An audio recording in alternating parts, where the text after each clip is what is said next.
এই মুহূর্তে দেখতে পাচ্ছেন শহীদ কারবালার উপলক্ষে সেই হাসান হোসেনের সেই এজিতের কাহিনী নিয়ে একটি গীত শুনতে পাচ্ছেন, দেখতে পাচ্ছেন একটা গীত পরিবেশন হচ্ছে।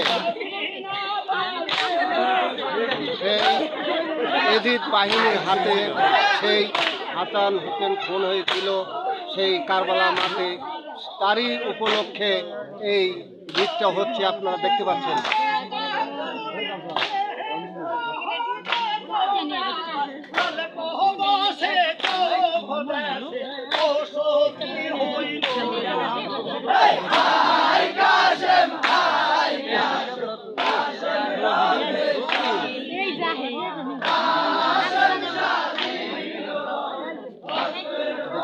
দর্শক এই মুহূর্তে একটি পরিবেশন হচ্ছে সেই শহীদ কারবালা।